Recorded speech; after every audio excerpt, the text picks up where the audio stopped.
Olá, amigos da TV Cidade, estamos aqui com mais um Cidade Aberta, hoje recebendo em nosso estúdio, mais uma vez, o Gilmar Signori, o engenheiro famoso, que é mais conhecido como Gili. Muito amante do futebol como jogador e também como participante da... Gremista, quase que dá para dizer fanático. Eu já fui menos. Hoje eu acho que sou mais. Daqueles da época de olímpico de ir assistir jogos. Hoje estou mais acomodado com um grupo de amigos ali na casa do Jorginho Bonalume, meu cunhado. A gente tem uma turma de amigos e aí assiste o futebol ali junto, toma um chimarrão. É mais calmo, mais light.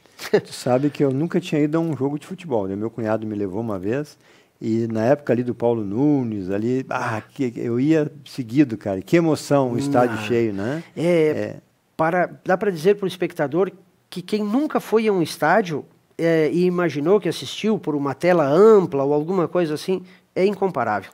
O calor do estádio, a vibração, ela é indescritível, é diferente. Claro, tem que ser um amante, tem que gostar, porque senão não vai saber apreciar, talvez com uma plenitude, né? E é uma adrenalina, né? É uma adrenalina, é muito legal. Sabe que eu não ia porque eu achava que, no dia seguinte, como é que eu vou me levantar às 7 horas para trabalhar? Tu levanta normalmente, né? Adrenalina boa. Gili, dentro disso aí, um estádio precisa de um engenheiro, de um arquiteto, de um monte de profissionais, né? O que é essa ART famosa?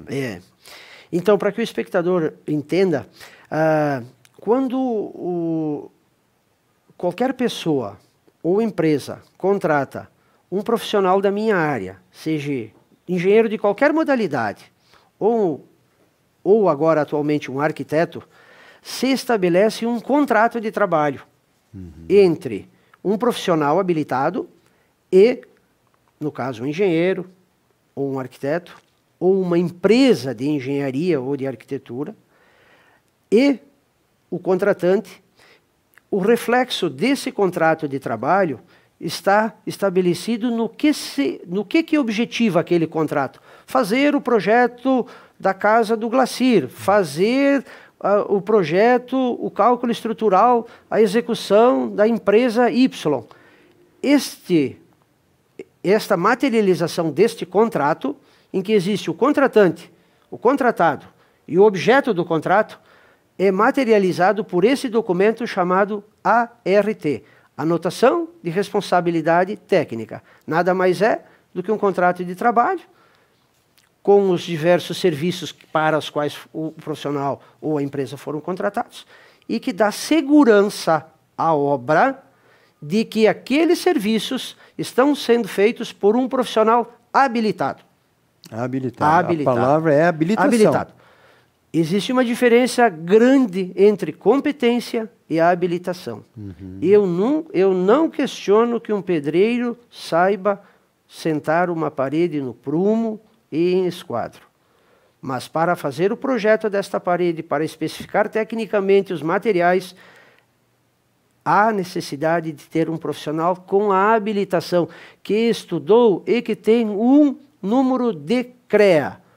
No caso, para os engenheiros, é o CREA. E atualmente, para os arquitetos, que há bem pouco tempo atrás se desvincularam no Conselho de Engenharia para ter o seu próprio conselho, que é o CAU, Conselho de Arquitetura e Urbanismo, no caso dos profissionais engenheiros, nós temos o nosso número do CREA. Como os advogados têm a OAB, como os odontólogos têm o CRO, como os médicos têm o seu CREMERS, têm o seu CRM, com os seus diversos conselhos que fiscalizam a profissão para a qual o profissional foi formado, colou o grau. O conselho fiscaliza o exercício da profissão. Por isso que é obrigatório que em obras civis, que é o meu dia a dia, tenha uma placa devidamente estabelecida de qual é o profissional que está ali responsável por aqueles serviços. Com o número do CREA. Com o número do seu CREA. No caso de um arquiteto, com o número do seu CAL. Isso para a sociedade é importantíssimo, telespectador, porque sob a ótica deste profissional, isto separa o mundo leigo, o mundo dos que não são habilitados, da sociedade como tomadora de serviço, da sociedade leiga, da sociedade que não tem essas atribuições. Porque, Gili, a gente ouve muito falar agora, nessas épocas de Flamengo, de Brumadinho e tal, né? é que a primeira coisa que se pergunta é quem é o responsável. Exato. Qual o engenheiro que assinou essa obra? Qual é o número do ART, não sei o que. É tudo coisas técnicas, né? Isso é uma segurança para a população de geral, né? Exatamente, né? Porque aos profissionais,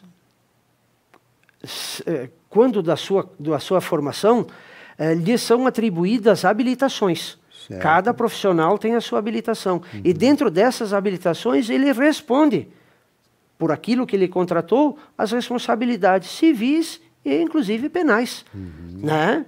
Uma das coisas que eu digo, num juízo um pouco assim, não soube de nenhum, do famoso caso Kiss. Sim, até hoje. Em que nós temos aí, eu acho, decorrido 6 anos, pelo que eu sei, em que tiveram ali cerca de 240 vítimas ceifadas, muito... inclusive farroupilense. Farroupilense, muito breve, muito jovens, né? É que não havia um engenheiro ou um arquiteto responsável por nenhuma daquelas atividades ali sendo executadas. Quer seja no plano, quer seja... E nas demais atividades que poderiam ser inerentes ao funcionamento daquele ente. Inegavelmente, mesmo pelo meu entendimento, nem como engenheiro, como cidadão, e pelo calor da demanda, a lei, em ato contínuo, que se chamou Lei Kiss, né? Ela veio ser mais rigorosa, e hoje, praticamente, do conhecimento que eu tenho, por exemplo, só nesse parênteses de plano de prevenção contra incêndio, são raríssimos os casos em que é permitido qualquer feitura de um plano desses que não tenha por trás deles o resguardo de um profissional arquiteto, de um profissional engenheiro ou de uma empresa devidamente registrada no Conselho de Engenharia ou no Conselho de Arquitetura, o que garante a responsabilidade. Muito bem. Por isso que é chato na hora de ter o PPCI final. Agora, quando acontece uma coisa, a primeira coisa que se pergunta é, tinha o PPCI? Isso. Ou no caso do sinistro, tinha seguro? Né? É a primeira pergunta que se faz. Meu carro foi furtado. O que os teus colegas te perguntam? Tu tinha seguro? E esse tipo de... Dá para fazer um paralelo grotesco, mas é uma realidade, né? E o PPCI veio em função da Lei Kiss, né? Ele era anterior, né? Mas, em alguns casos, ele podia também... Eu acho que a lei também aí... Glaceiro, vou me permitir aí... Claro. Como isso lá no escritório é uma coisa que a gente terceiriza, eu não me considero muito expert em relação a... Mas genericamente, Mas existem algumas coisas quando se diz que há um baixíssimo risco, em áreas muito diminutas, que a lei demanda, alguma coisa pode ser ainda fornecida sem a obrigatoriedade de um profissional ou da subscrição de uma RT dessas, né? Mas em raríssimos casos. Na grande maioria dos casos, é que aquilo que deveria ter sido previdente, profilático, teve que ser reativo, teve que vir a posteriori, né? Que é um dos grandes problemas que esse país enfrenta. A gente aplica as coisas, mas de uma maneira reativa. A gente não aplica elas de maneira preventiva. Esse é um grande... Sempre pós-problema, no calor, na dor, é que a gente tenta usar o remédio. Quando a gente deveria usar... talvez muito mais, se empenhar muito mais no sentido da prevenção para que a coisa não ocorresse. Mas mudando de saco para mala, diria minha avó, né? Hoje a gente acabou de postar na TV e no Face, a Brigada prende mais uma vez um traficante. Tu viu como tem traficante sendo preso diariamente em Farroupilha? Tu sabe por quê, Gili? Porque não se trabalhou preventivamente no ProERD. Deixou-se de fazer muitas crianças ao longo desses 12 anos, dos últimos 6, uns 10 anos aí, os últimos 10 anos, acabou. Então, a prevenção é em tudo. E a prevenção salva vidas, né? A prevenção é muito menos onerosa. Muito menos onerosa do que as ações que a gente tem que fazer no sentido de tentar remediá-la, sem o mesmo sucesso. Sem o mesmo sucesso. Até porque vida não se recupera. Né? Isso aí. Principalmente os jovens, né? Eu conto isso quase que sempre que possível, porque quando nós tivemos a demanda da lei que legislou sobre prevenção de prédios, prevenção contra incêndio, o capitão André Ricardo, que eu acho que não sei, acho que já é coronel. Eu acho que já é, mas explicitando para nós a amplitude da lei e tudo. Eu na minha ingenuidade, né, nem como profissional, como cidadão, mas comandante, tudo isso. E ele disse: senhor, se tu me disser quanto custa uma vida, fazer tudo isso para salvar uma vida, e tu souber quantificar para mim quanto custa essa vida, eu te direi que a nossa reunião não serviu para nada. Acaba com qualquer argumento. Acaba, me derrubou a minha qualquer argumentação no sentido de que isso pudesse ser custo. Ele sempre colocava: isso não é custo, isso é investimento. É investimento em prevenção. Investimento em prevenção não se considera custo. Essa é a realidade. Depois veio o capitão Cunha. O Cunha. Aí mudou, ele pegou uma transição que fizeram uma reunião, montaram tudo, depois entrou o PPCI por informática. Teve uma questão um pouco mais facilitadora, mas o grande divisor de águas, inegavelmente, foi a KISS. Foi a KISS.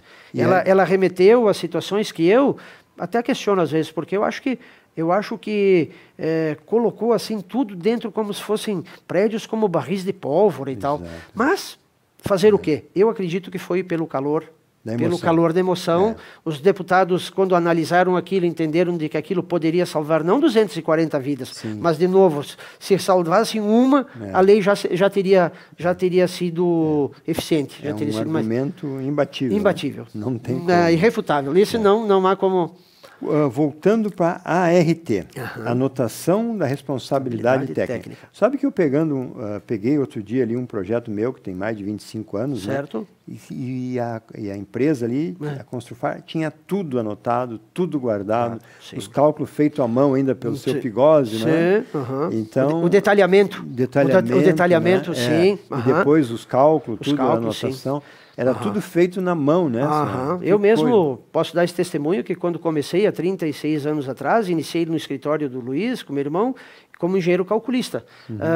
Não existia o computador estava sendo implantado naquele período e grande maioria dos profissionais, meus colegas, ou como eu, calculista, a gente dizia calculava a MUC.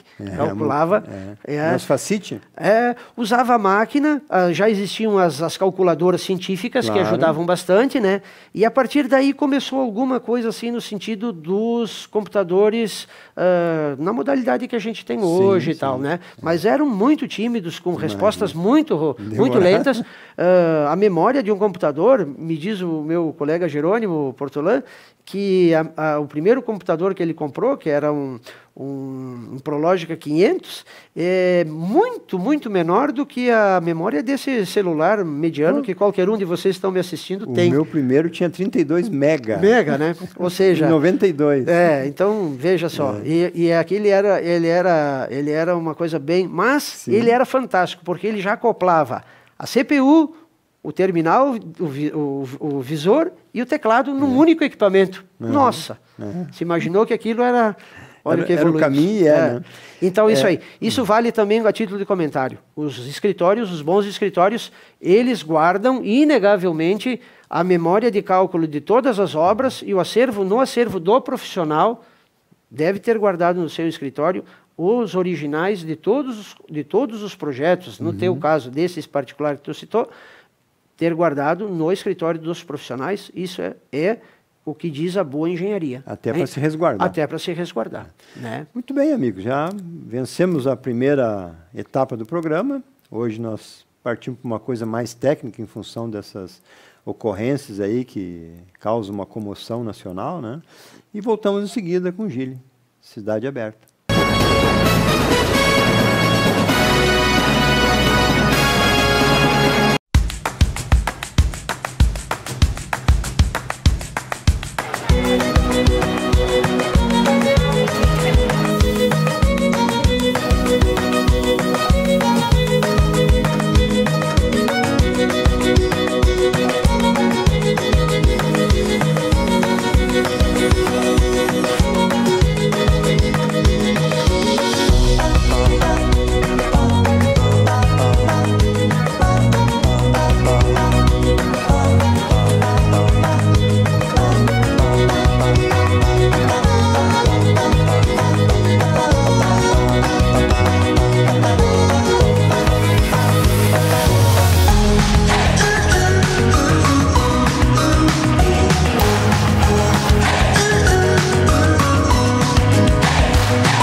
Bob's Caxias do Sul, um empreendimento do Grupo Feltrin. Empório das Carnes, Rua Marechal Deodoro da Fonseca 356. O Empório das Carnes tem tradição e muita variedade para o seu churrasco. Carne fresca com procedência, qualidade e higiene. A empresa oferece carne com cortes especiais para o seu dia a dia e para aquele churrasco. Além dos seus já tradicionais clientes, atende também a diversos restaurantes e cozinhas industriais em Farroupilha e Caxias do Sul. Todas as segundas, terças e quartas tem promoção para as donas de casa. De quinta a domingo, a promoção para os que gostam do churrasco do final de semana. No Empório das Carnes, você também encontra uma variada linha de acompanhamentos e bebidas para o seu churrasco, almoço e janta. Temperos e acompanhamentos e grande variedade de congelados, inclusive diversas marcas de cervejas artesanais. O Empório das Carnes está à sua disposição na Rua Marechal Deodoro da Fonseca 356. WhatsApp 054 99990 0073.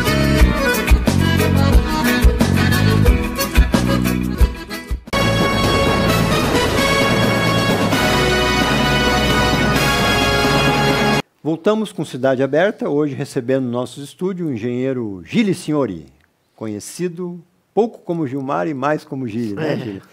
Gili, o profissional ou empresa habilitada, essa habilitação é dada pelo CREA ou pelo outro que tu falou que é pelo CAL. CAL, é o Conselho de Arquitetura e Urbanismo. Certo. Essa responsabilidade é a responsabilidade de acompanhamento da obra, mas necessariamente não estar presente. Como é que funciona isso? É que existe isso, é um pouco complexo de explicar. Vamos pensar assim, o arquiteto Oscar Niemeyer projetou Brasília, né? Isso é um consenso. Do que ele é responsável? Pelo projeto. Pelo projeto, por um trabalho intelectual, né? Mas aquilo ficou de pé sozinho? Não. Aí veio uma equipe multidisciplinar de engenheiros e de outros colegas, um inclusive que propôs o paisagismo de Brasília, que fez o plano piloto. Mas quem assinou a RT foi cada engenheiro. Para cada serviço que foi contratado. Um que eu tive a oportunidade de conhecê-lo, não pessoalmente, mas por entrevista, José Carlos Sisseguin, que calculou boa parte de Brasília, que inclusive é o autor dos livros em que os didáticos de cálculo estrutural da minha escola, da Escola da Engenharia da Unicinos, foi por um dos calculistas de Brasília. Olha só. É um engenheiro que projetou as peças estruturais que estão lá em Brasília. Ele fez um trabalho acadêmico de projeto, como engenheiro. Provavelmente um outro colega esteve no canteiro de obra para promover a execução daquele projeto. Assinou a RT. E assinou uma RT para acompanhar se lá naquela obra, aquele diâmetro de aço, naquele tamanho de forma de concreto, estava sendo executado conforme o cálculo estrutural do Sisseguin, que atendia o projeto do arquiteto Niemeyer. Isso é um trabalho multidisciplinar. E as instalações sanitárias? Muito provavelmente por um engenheiro sanitarista.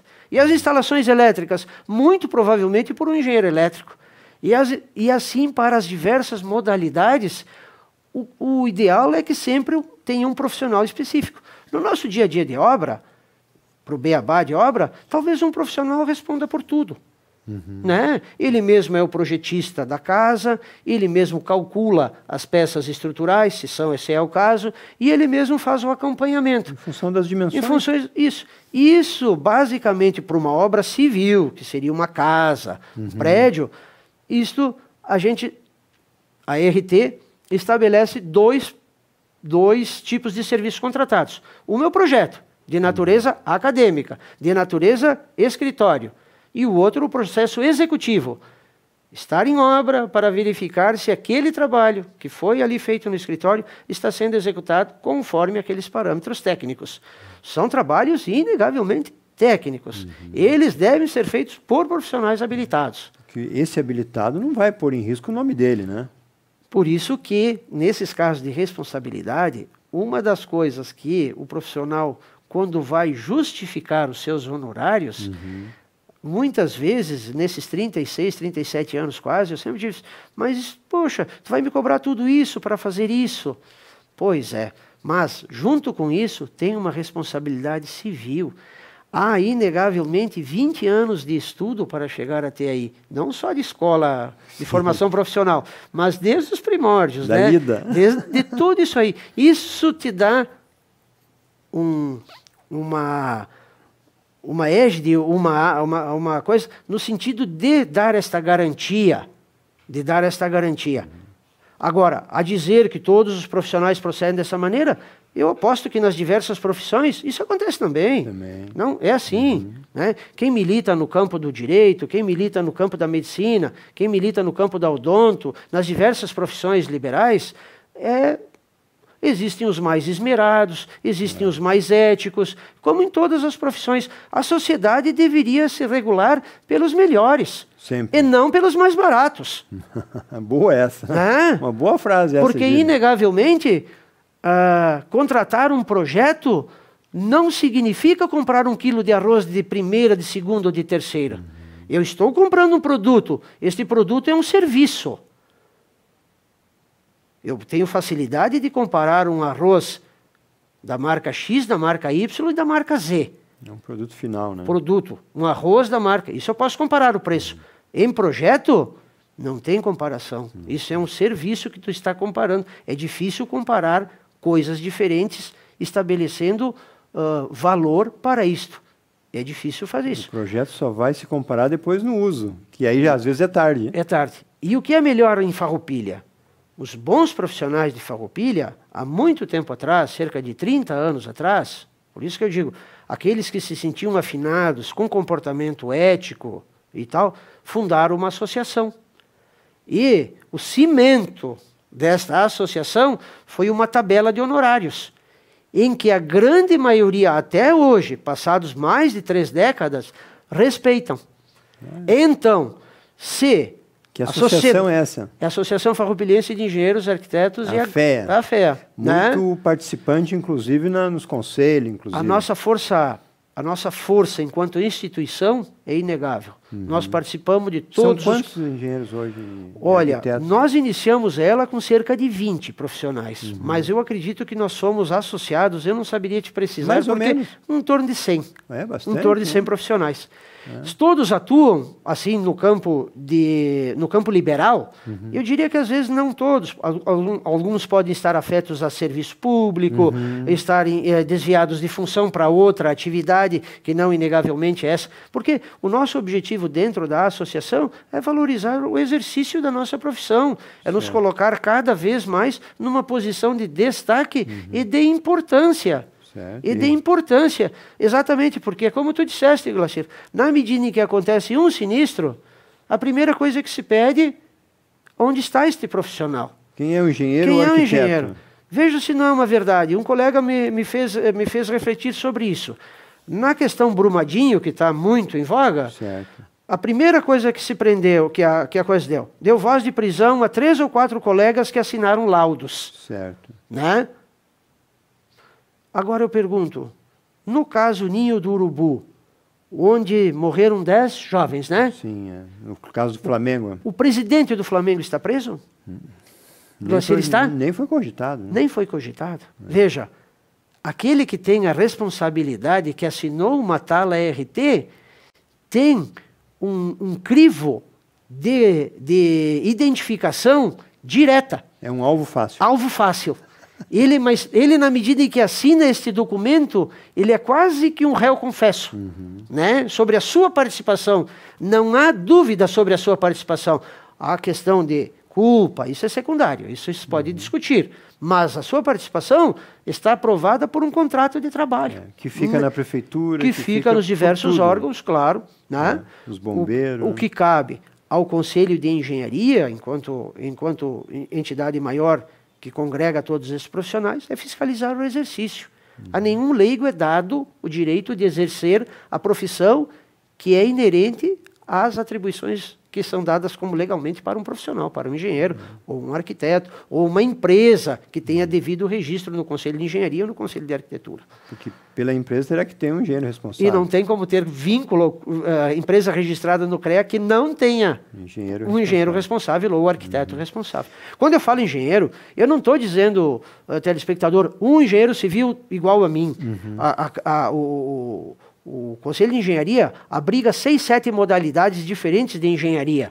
A civil, a mecânica, a elétrica, a agronomia, a engenharia química. Todos são profissionais afetos ao meu conselho. Da alimentação? Que alimentação. Poucos dias todos assinam a tal ART para aquelas atribuições para as quais estudou e lhe confere as habilitações. Muito bem. Sabes que essa da alimentação é uma coisa nova para mim, porque eu conheci a Milena Valmorbit aqui, certo. Né? Ela, inclusive, fez vários programas de uma importância fundamental. Porque a gente vai no restaurante e olha a comida, não, tá bem, tá tudo bonito e tal, certo. Mas por trás disso tem alguém que assinou uma RT que diz que foi bem acondicionado, que está sendo adequadamente servido a sobremesa. Manipulada e várias coisas que envolvem. Então, várias coisas. Claro, se tu disser assim, poxa, mas isso é novidade, há 10 anos atrás, há 20 anos não tinha atrás, é próprio, é a natureza. Eu sempre falo num paralelo em relação a um médico. Para quem conheceu Farroupilha, nós tínhamos médicos que faziam desde a unha encravada até o tumor cerebral. Hoje existe uma gama de especialidades que foram inerentes exatamente à evolução da nossa sociedade. Exatamente. A sociedade evoluiu no sentido de buscar especialistas. Isso custa mais caro? Na grande maioria dos casos, não. Esse especialista vai usar o seu grande conhecimento para resolver a sua demanda com a maior segurança e o menor custo. Com a maior segurança e o menor custo. Esse é o binômio da engenharia. Importância e responsabilidade. Inegavelmente. Eu digo sempre, eu não duvido de que um pedreiro experiente possa fazer, ou como vários, eu tenho que admitir isso. Até pela prática. Vários me ensinaram. Eu não gostaria de nominá-los para não fazer injustiça. Mas o que eu aprendi nos bancos escolares, eu me reciclei muito em relação a estar presente em obra, a estar dentro de um ambiente de escritório. Mas, inegavelmente, a gama de conceitos, as coisas que eu aprendi durante o tempo escolar, me permitiu a abertura deste leque para eu ter capacidade de absorver isto em obra e me reciclar.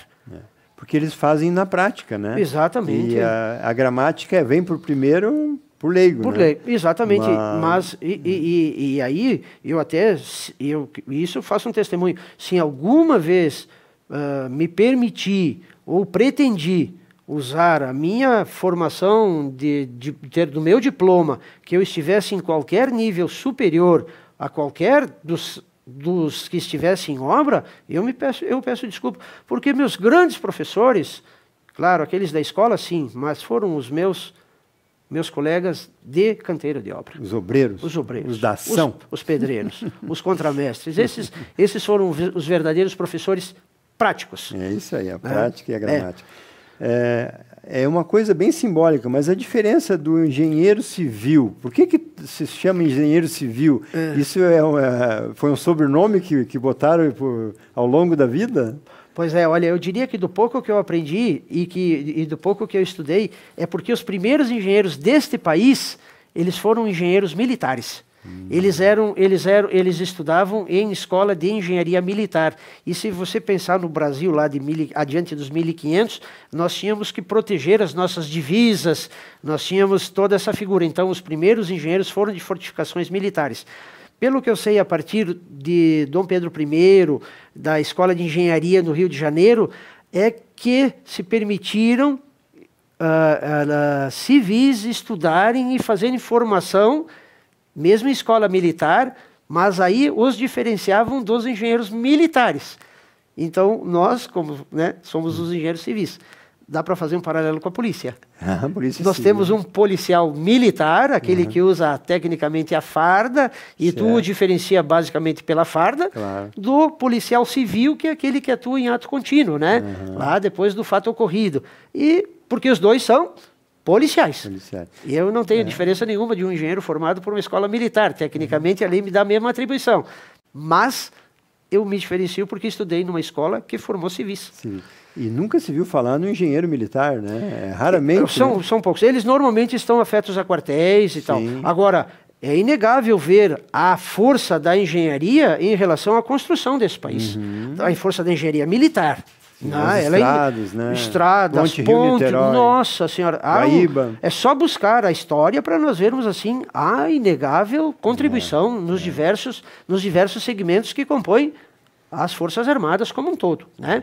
Mas basicamente o Exército, porque o Exército sempre esteve em linha de frente na produção de estradas, pontes e fortificações, né? No sentido de defesa e tal. Com ordem e responsabilidade. Inegavelmente. E o que ainda vale também uma pequena diferencinha, talvez já a título de curiosidade, entre o engenheiro e o arquiteto. Essa é boa. A lei, praticamente no campo das obras, no campo de execução e de projeto de obras civis, não diferencia atribuições. As atribuições tanto são de um como são de outros.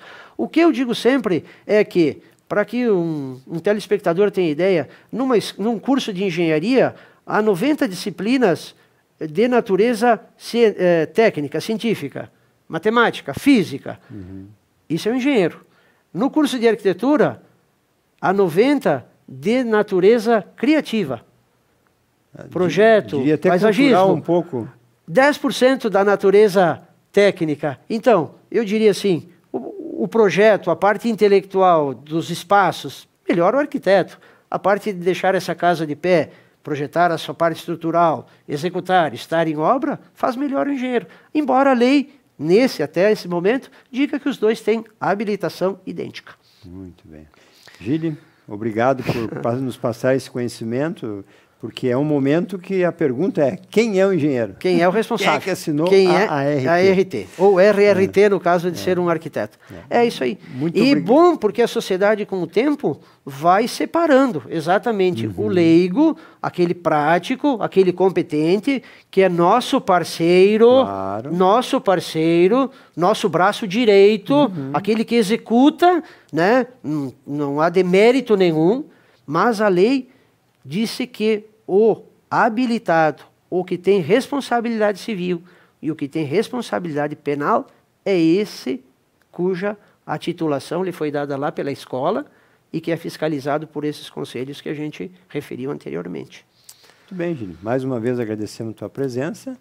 As portas estão sempre abertas para nos passar esse conhecimento para nós e para todos os telespectadores que nos acompanham. Vou citar o meu professor de técnicas construtivas, Moisés Schlafman, gremista fanático. Obrigado por estar aqui e longe de ter esgotado o assunto. Obrigado pela tua presença. Voltamos com Cidade Aberta amanhã no seu canal da TV Cidade, o canal 14 da NET, pelo aplicativo, no YouTube e no Face.